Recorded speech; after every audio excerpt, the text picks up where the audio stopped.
Okay, morning, Kat. We'll take a look at this problem. I know the mistake that I made the first time. I didn't expand correctly. So there you go. Now I can do it correctly. It's just a simple mathematical mistake on my side. Anyway, done now. And this is really quite a simple problem. We're trying to solve for x. So in the end, we have x on one side and a number on the other side. So to do that, we're going to have to expand this, and we're going to have to expand this, and then when we expand there'll be an x and there'll be a number and there'll be an x and there'll be a number, so we have to take the numbers, move them over to the right side, we end up with the x on the left side, and then we have to do a bunch of calculations to bring it down to 1x, and there'll be a number on the right hand side. So that's what we're going to do. So actually there are a couple of, I don't know, mathematical rules that we have to keep in mind. One is expansion. I think you know this one well already, which is that when you take 5/6 and you multiply by x, you end up with 5/6x. Similarly, when you multiply minus 4 times 5/6, you end up with minus 20 divided by 6. And we do the same thing here. Minus 2/7 times x is minus 2/7 x. And minus 2/7 times minus 6 equals a positive number because it's negative times negative. And so that's 12. And on the bottom side, we end up with a 7. The 8 remains the same. So now we have an x, we have another x, we have a number, we have a number. We're going to move these two numbers over to this side, and we're going to leave the x's on this side. And that's what we do here.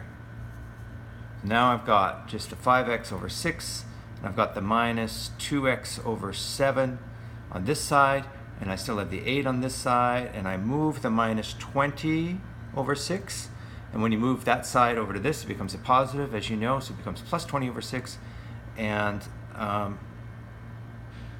then you end up with plus 12 over 7, and when you move that to the other side, it becomes a negative 12 over 7. So then those are the numbers that you've got on this side. Now here's the interesting thing, Kat. Of course, they're apples and oranges, right? You can't do anything, you can't add these things together because one's a 6 on the bottom, one's a 7 on the bottom. Again, one's a 6 on the bottom, one's a 7 on the bottom. But when you look at it, this is where there's a little bit of art, if you want to say, involved.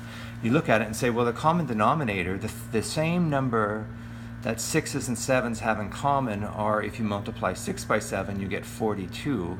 So actually what I really want is 42 on the bottom of everything. Then we can add them all up. So 5/6 can be also expressed as a number by 42, and 2/7 can also be expressed as a number by 42, divided by 42. So I don't know if you know this rule or not, but this is a little math trick that we can do. In order to get that, you can multiply both of these, the top and bottom, by 7, and you can multiply both the top and bottom of these by 6, and then you'll end up with 42 in the bottom and 42 in the bottom, and then you can manage them. And because they're both by 7, you multiply them both by 7. When you multiply the top and the bottom of 7 by something, it's still the same value. So if you think, like if I say, for example, the number is 1/2, 1 over 2, and I multiply the top by 7 and the bottom by 7, you end up with 7/14, right? It's still like half. It's just 7/14. So we haven't changed the actual value of these. We're just expressing them in a different way.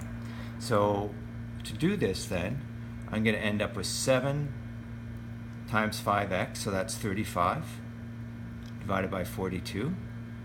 And I'm going to end up with 12x divided by 42. So 35x divided by 42 minus 12x divided by 42. And I have to do the same thing on this side.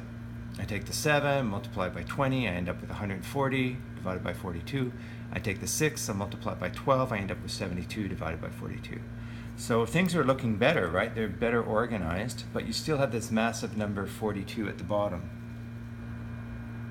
So actually what I'm going to do is multiply both sides by 42. So you know that if you multiply both sides by the same number, it's still the same value.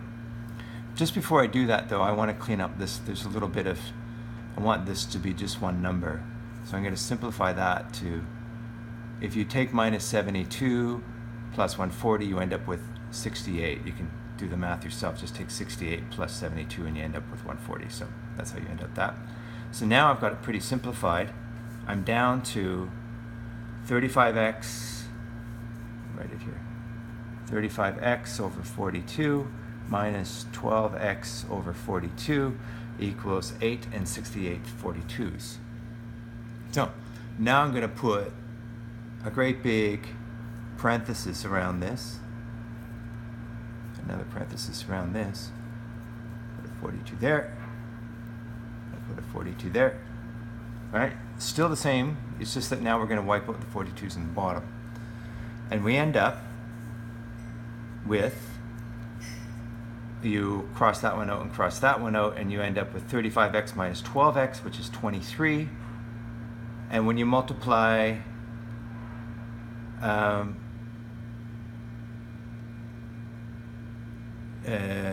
and 68/42s, I would do it one step at a time, actually. For the 8, I would do 8 times 42, okay? And then for the 68 over 42, I would wipe out that and that. So you end up with, I'm just going to write it here for you.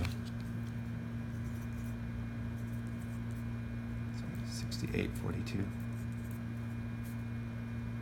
times 42. So that is the same thing as saying 8 times 42 plus 68. Because the 42's been wiped out already, right? So 8 times 42 is a lot. It's like, let's see, 20 and 320 and 16 is 300 and, is it 336? Yeah, 336 plus 68, which ends up with 9, I think it's 406. This is off the top of my head. I got that. Oh, 404, sorry.